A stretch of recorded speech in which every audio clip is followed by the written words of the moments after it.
तो हेलो दोस्तों, स्वागत है आपका अपने यूट्यूब चैनल प्रिंस स्कॉलर्स पर। मेरा नाम अनीश शर्मा। मैं आपको पढ़ा रहा हूँ मैथमेटिक्स और अच्छी तरीके से चल रहे हैं। पिछली क्लास में हमने रिमाइंडर सिंपल रिमाइंडर थ्योरम पढ़ी। पिछली क्लास में हमने फैक्टोरियल के बारे में समझा। आज हम उसको आगे लेकर के चलेंगे। और अगर आप चैनल में पहली बार आए तो चैनल को सब्सक्राइब कीजिए, लाइक कीजिए, शेयर कीजिए दबा के। और अगर आपने पिछली वीडियो नहीं देखे हैं तो लिंक डिस्क्रिप्शन में आपको उनके लिंक मिल जाएंगे। तो पिछली वीडियोज आप कंप्लीट देखिए, जिससे आपको कॉन्सेप्ट समझ में आ जाएगा। इस तरीके से हमने पढ़ाया है। और अगर कोई भी डाउट होता है, कोई भी दिक्कत है, अगर आपको समझ में नहीं आ रहा है तो कमेंट सेक्शन में कमेंट कीजिए, जिससे हम आपको उसको सॉल्यूशन प्रोवाइड करा सकें। और अगर आप क्वेश्चंस चाहते हैं तो हमारे टेलीग्राम चैनल को सब्सक्राइब कीजिए, उसका लिंक आपको डिस्क्रिप्शन में मिल जाएगा। तो वहाँ पर आपको प्रैक्टिस के क्वेश्चन मिल जाएंगे। तो चलते हैं आगे।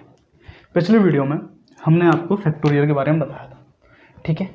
आज हम क्या करेंगे, एक थ्योरम है विल्सन थ्योरम।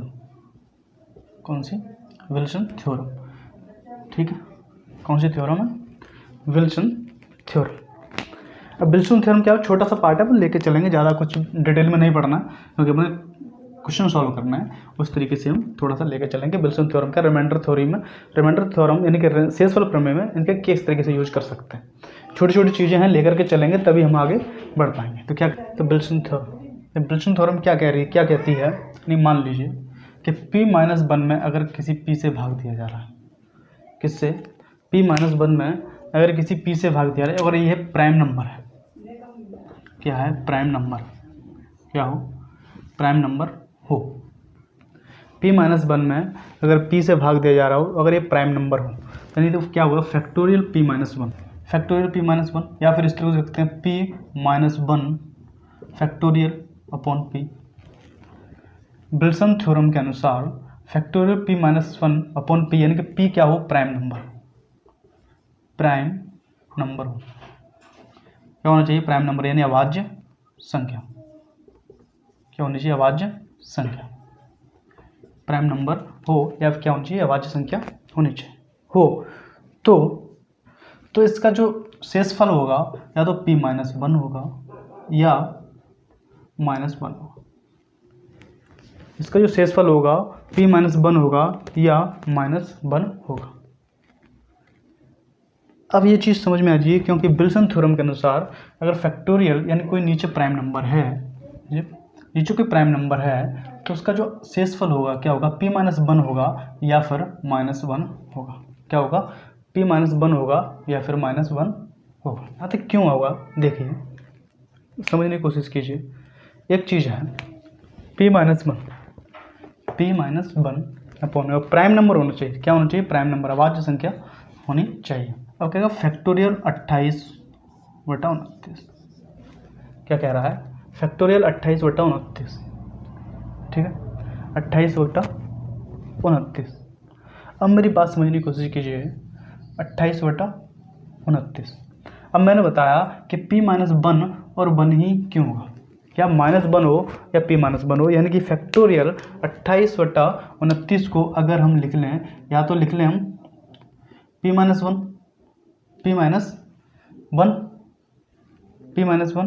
कितना हो जाएगा? 28। यहाँ पे भी शेषफल कितना आएगा? 28। अगर हम -1 ले लें, अगर यहाँ पर -1 ले लें तो माइनस में ले तो नहीं सकते, तो फिर 29 में से -1 माइनस कर दें, कितना बचेगा? 28। यानी शेषफल कितना दोनों तरीके से कितना आ रहा है? 28 आ रहा है। कितना आ रहा है? 28 आ रहा है। अगर p प्राइम नंबर है, और प्राइम नंबर क्या होते हैं? वे संख्याएं जिनके 2 ही फैक्टर होते हैं। वे संख्याएं जिनके केवल 2 ही फैक्टर होते हैं, वो क्या होते हैं? Prime number. तो आप प्राइम नंबर वाला चैप्टर पढ़ लीजिए, मैंने पीछे पढ़ा है, समझ में आ गया। यानी कि विल्सन थ्योरम के अनुसार अगर कोई फैक्टोरियल इसमें p यानी कि प्राइम नंबर से डिवाइड दिया जा रहा है, तो उसका शेषफल क्या? p-1 या फिर -1 होगा। p-1 या फिर -1 होगा। अब आपसे क्वेश्चन कर दिया जाए कि 102/103 फैक्टोरियल, 102/103 फैक्टोरियल। अब मेरी एक बात समझिए, यहाँ पे मैंने आपको बताया कि 28 फैक्टोरियल कितना? 28 आया, ठीक। विल्सन थ्योरम के अनुसार प्राइम नंबर है तो p-1 या -1 होता है। इतना आप जान लीजिए, ज़्यादा जानने की जरूरत नहीं है डिटेल में। तो यहाँ पे क्या होगा? -3, या तो इसको लिख दें कि शेष पर -1 आए, -1 आएगा तो इसमें से घटा देंगे तो कितना हो जाएगा? 102। कितना हो जाएगा? 102। 102 कितना हो जाएगा 102, यानी कि फैक्टोरियल 102 है। तो प्राइम नंबर में से -1 कर दें, यार p-1 ले लें, p-1 ले लें, मान के चलो हमने 102 फटा 103 फैक्टोरियल है, p-1 ले लेते हैं, p-1 लेने कितना होगा, p प्राइम नंबर 103, 103 माइनस के 1 कितना बचे 102, कैसे भी ले लो, या फिर -1 ले लो या फिर p-1 ले लो, तो इनके आंसर क्या है 102, यानी कि इसका शेष पर क्या बचेगा 102 बचेगा। ये चीज़ बढ़ पड़े। थोड़ी सी एक चीज़ और जान लेते हैं इसके बीच में, फिर अपन आगे विल्सन थ्योरम के अनुसार क्वेश्चन सॉल्व करेंगे फैक्टोरियल वाला। त्रिकोण नंबर, त्रिकोण संख्या, त्रिकोण संख्या, त्रिकोण संख्या या फिर त्रिकोण नंबर्स, त्रिकोण नंबर्स।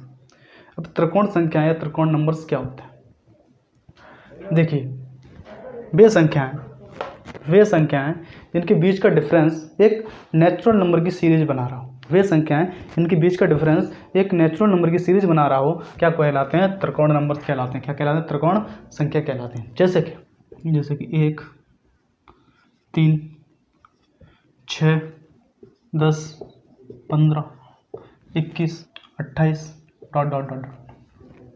अब देखिए इन दोनों के बीच का डिफरेंस देखिए कितना 2, इन दोनों के बीच का डिफरेंस देखिए कितना 3, इन दोनों के बीच का डिफरेंस देखिए कितना 4, इन दोनों के बीच का डिफरेंस देखिए कितना 5, इन दोनों के बीच का डिफरेंस देखिए कितना 6, इन दोनों के बीच का डिफरेंस देखिए कितना है 7... ऐसे ही डिफरेंस चलता चला जाएगा आगे।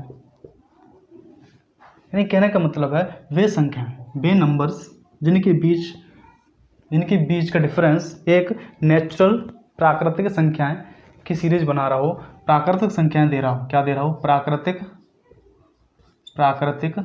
संख्याएं दे रहा हो, क्या कर रहा हो, प्राकृतिक संख्याएं दे रहा हो। कौन से नंबर कहलाते हैं, त्रिकोण नंबर कहलाते हैं। कौन से, त्रिकोण नंबर, यानी कि वे नंबर्स जिनके बीच, देखो त्रिकोण नंबर्स कहलाते हैं वे नंबर्स जिनके बीच का डिफरेंस एक नेचुरल नंबर दे रहा हो, नेचुरल नंबर की सीरीज दे रहा हो, ठीक है, त्रिकोण नंबर कहलाते हैं। जैसे कि हम 2 3 4 5 6 7, ये क्या है, नेचुरल नंबर है, नेचुरल नंबर्स हैं, नेचुरल नंबर्स हैं, क्या है, नेचुरल नंबर है। तो प्राकृतिक संख्या दे रहा हो, क्या कहलाते हैं, त्रिकोण संख्या कहलाती है, क्या कहलाते हैं, त्रिकोण संख्या कहलाती है। ठीक है, आगे चलते हैं।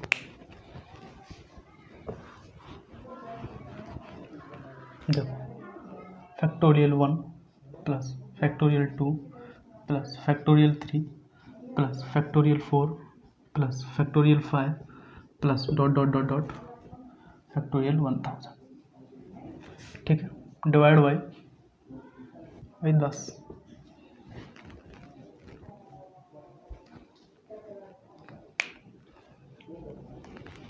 ये क्वेश्चन है, क्या कह रहा है, factorial 1 plus factorial 2 plus factorial 3 plus factorial 4 plus factorial 5 plus ... क्या कह रहा है, 1000।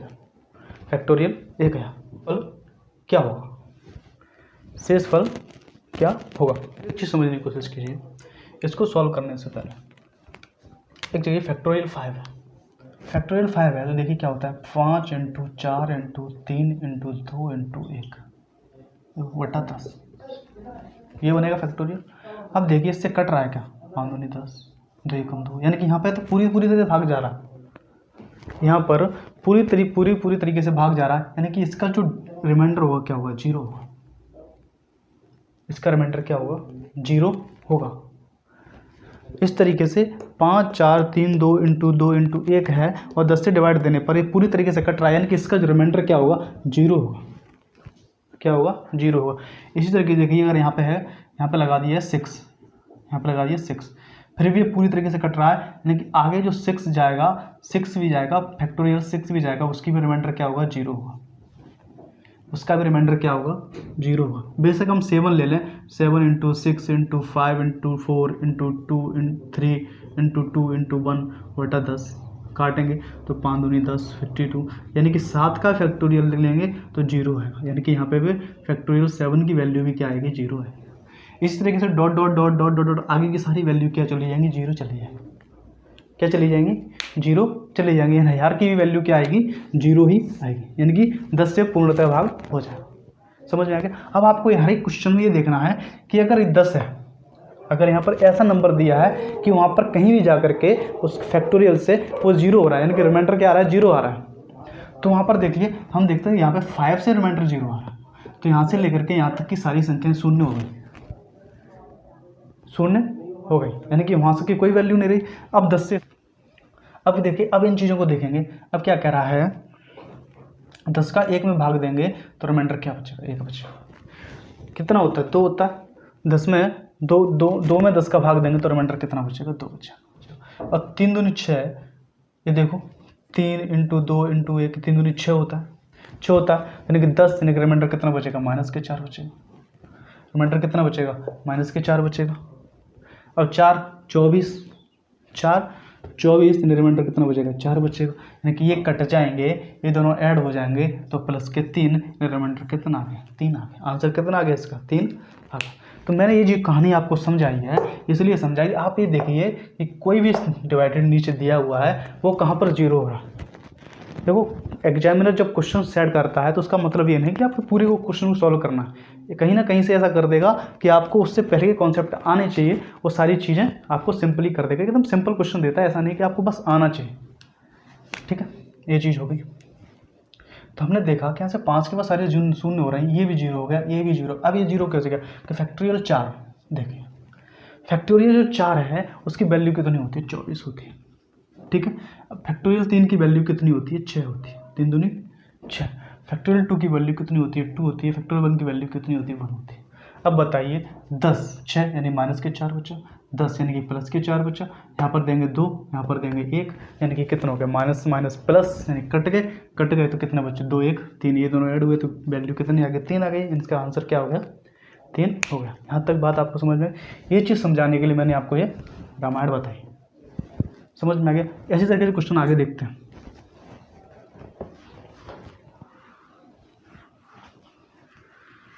देखिए क्वेश्चन क्या कह रहा है, what is the unit digit of below expression, factorial 1 + factorial 2 + factorial 3 + factorial 4 + factorial 5 + ... 1000। Question 2012 में आया हुआ है,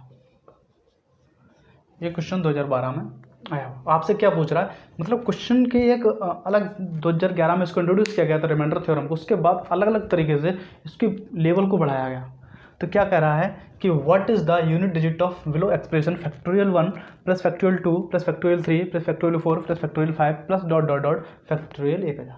अब इसका क्या पूछ रहा है आपसे, यूनिट डिजिट, यानी इकाई अंक पूछ रहा है, इकाई अंक पूछ रहा है। अब मैं आपको एक बताने की कोशिश करता हूँ, कोई भी नंबर हो, कोई भी नंबर से वो डिवाइड देते हैं, जो शेषफल बचता है, जो शेषफल बचता है वह उसका इकाई अंक होता है।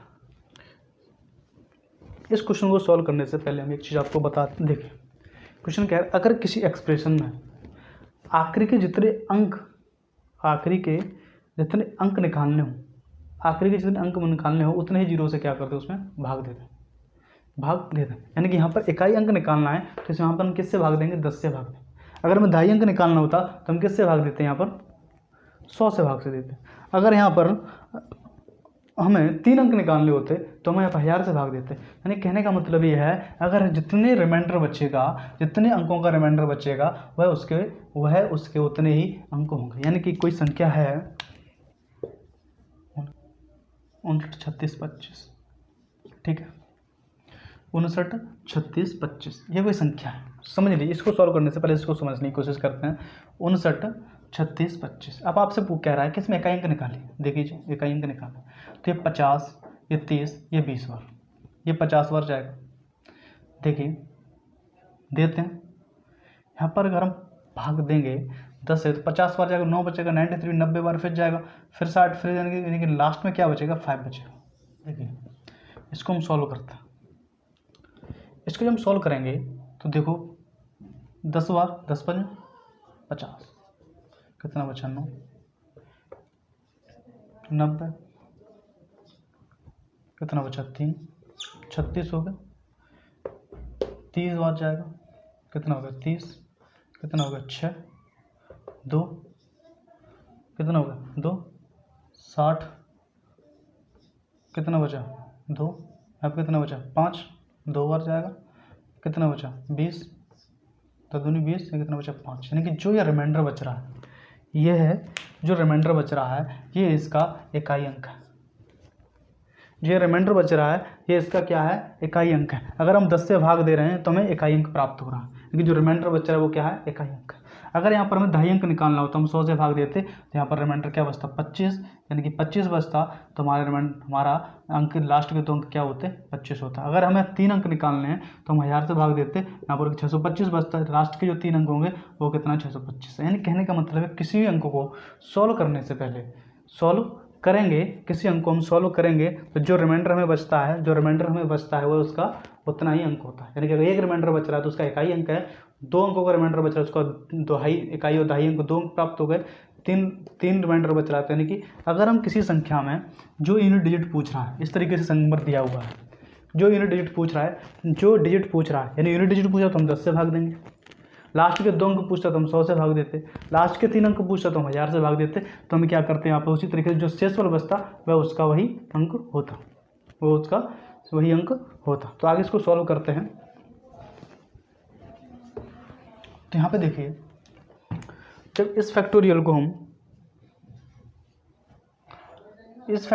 हम 10 से भाग देंगे, किससे देंगे 10 से भाग, इस फैक्टोरियल को हम 10 से भाग देंगे।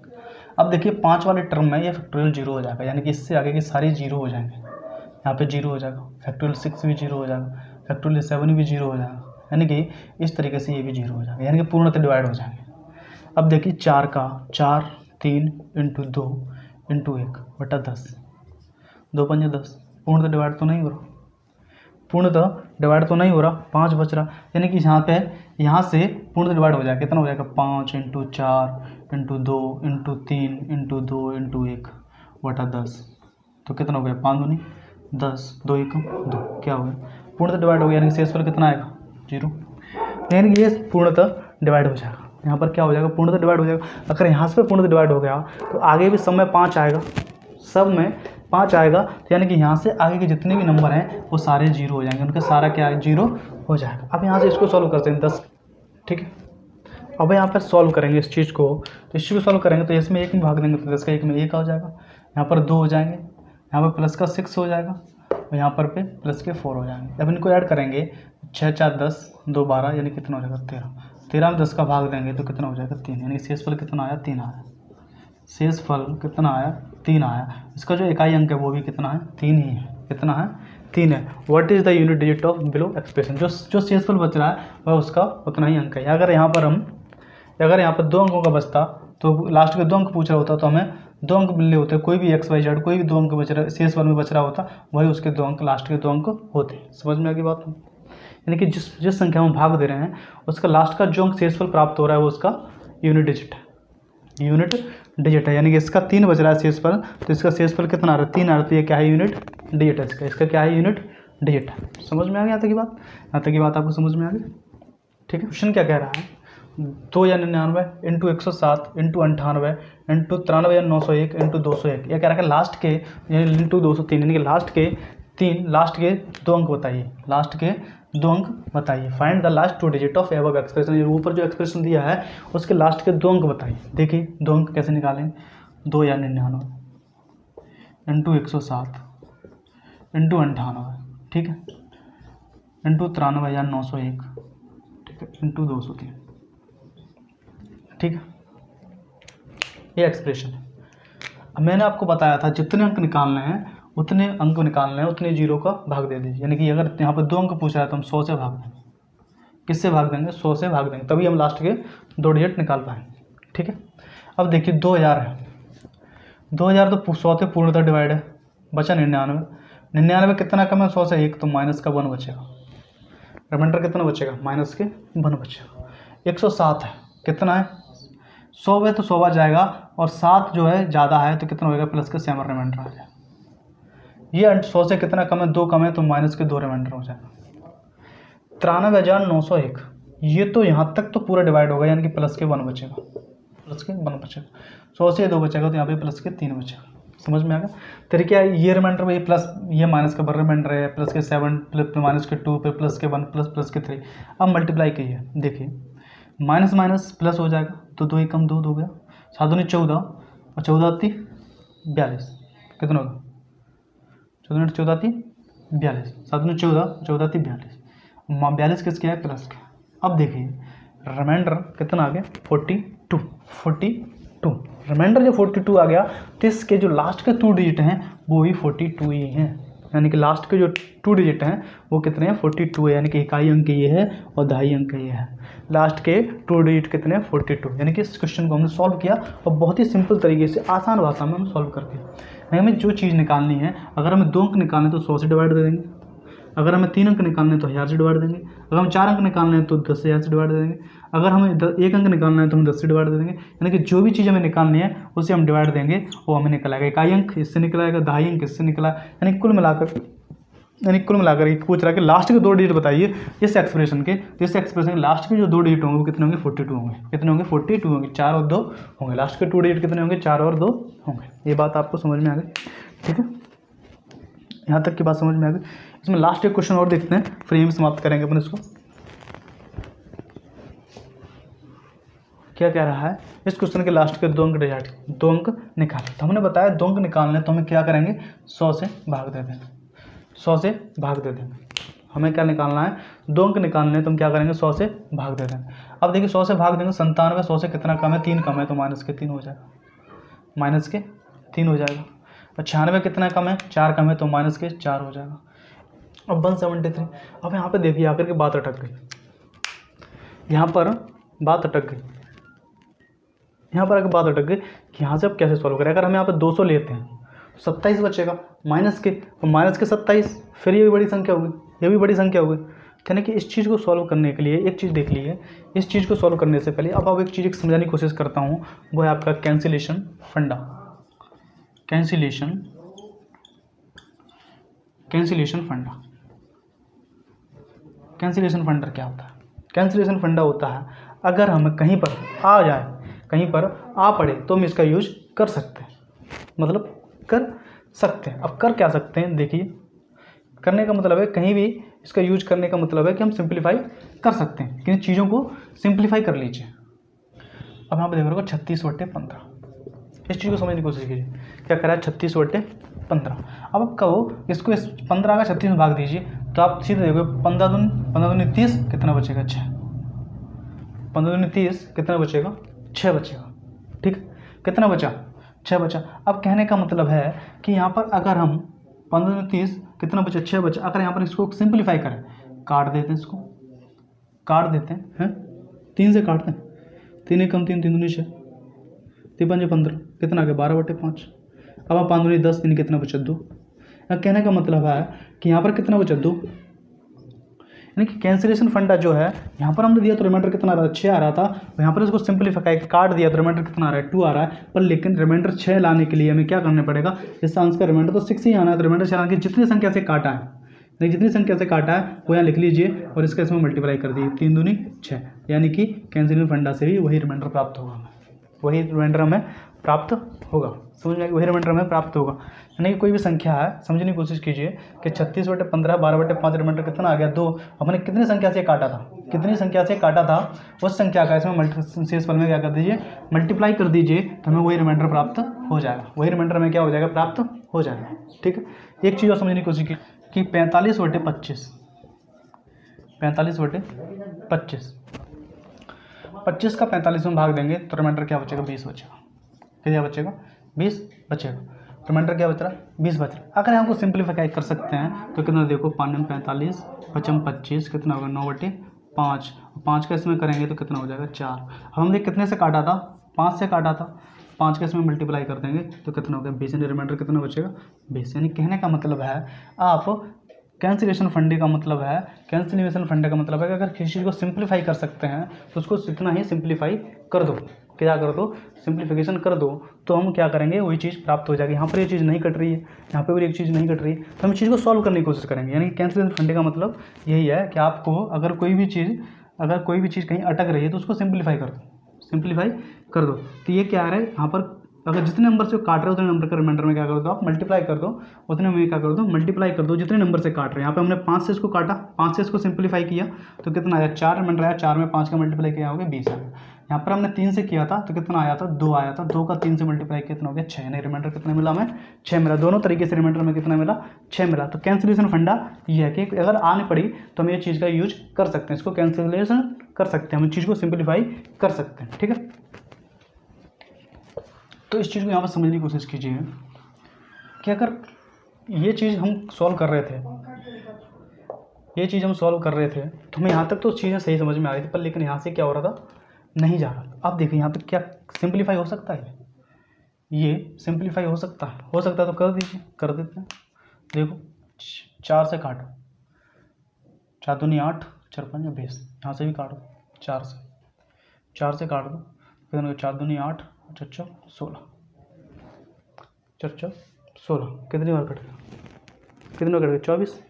अब देखिए, अब आप भूल जाइए कि यहाँ पे 25 है और यहाँ पर यहाँ से थोड़ी देर के लिए 96 हटा देते हैं, यहाँ से थोड़ी देर के लिए 96 हटा देते हैं, क्या कर देते हैं 24 कर देते हैं।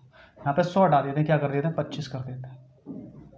और जिस नंबर से हमने भाग दिया था वो क्या है 4 है, जिस नंबर से हमने इसको सिंप्लीफाई किया वो कितना है 4 है।